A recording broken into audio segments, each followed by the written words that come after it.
ढरकी में रोजगार लाइ एहतजाज कंदड़ नौजवानों ते पुलिस कड़की पई चकरियों शेलिंग। ढरकी रिपोर्ट विजय कुमार चावला। ढरकी जे माड़ी एनर्जीज कंपनी में ऑपरेटरशिप ट्रेनिंग पूरी करण बाद ॼाणल कंपनी में रोजगार लाइ एहतजाज कंदड़ मुक़ामी नौजवान ज़िले इंतज़ामिया मरफ़त 3 खां 6 महीननि में कॉन्ट्रैक्ट नौकरी ॾियण वारी आशय छॾे छॾी आहे, जॾहिं त बेरोज़गार नौजवाननि माड़ी एनर्जीज़ में मुस्तक़िल रोज़गार जा लेटर जारी थियण ताईं धरणो ख़त्म करण खां बि इनकार करे छॾियो। नौजवाननि जी अहिड़े फ़ैसिले बाद ज़िले इंतज़ामिया ऐं ज़िले पुलिस जी हुकूमत ढरकी खेजूर रेती ऐं ढरकी पुलिस जी अटलन पुलिस मोबाइल ऐं बख्तरबंद गाॾी ते सवार थी एहतजाज कंदड़ नौजवाननि ख़िलाफ़ क्रैकडाउन करे छॾिनो, जंहिं दौरान पुलिस एहतजाज कंदड़ नौजवान खे छड़ो छड़ करण लाइ ॻोड़ा आणींदड़ गैस जा शेल इस्तेमाल करे छॾिया ऐं डंडनि ऐं लठनि जी मदद सां खेनि वहिशाणी तशदद जो निशानो बणाईंदे 12 ॼणनि खे गिरफ़्तार करे ज़ोरी मोबाइलनि ते खणी इन्हनि खे दादलगारी थाणे में लॉकअप करे छॾियो आहे। नौजवाननि खे गिरफ़्तार करण बाद दाद थाणे जी पुलिस संदन मुलाक़ात ते पिणु पाबंदी हई आहे।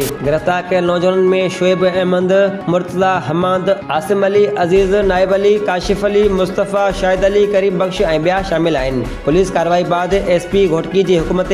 माड़ी एनर्जीज़ जी मुख्य गेट अॻियां पुलिस जा अटाला मुक़रर कया विया आहिनि। होॾां रोज़गार लाइ एहतजाज कंदड़ नौजवाननि मथां पुलिस तशदद जो ॿुधी इलाइक़े वासी दर्जननि जी तइदाद में मक़ामी माण्हू STP अॻवान ॾाम फ़तेह समेत जो PTI अॻवान मियां मोहम्मद असलम कादरी ऐं ॿियनि सियासी समाजी पार्टियुनि जा अॻवान वाक़े वारी हंधि पहुता, जिन पुलिस जी वहिशाणी अमल जो मज़म्मत कंदे धरणो जारी रखण जो ऐलान करण सां गॾु माड़ी एनर्जी ॾांहुं ईंदड़ वेंदड़ रोड रस्ता बंदि करे छॾिया। उन मौक़े ते मुज़ाहिरीन पारां पुलिस ऐं माड़ी इंतज़ामिया ख़िलाफ़ सख़्त नारेबाज़ी कई वई, जंहिंजी मशरंदे पुलिस PTI अॻवान मियां मोहम्मद असलम कादरी खे बि पंहिंजी हिरासत में वठी छॾियो।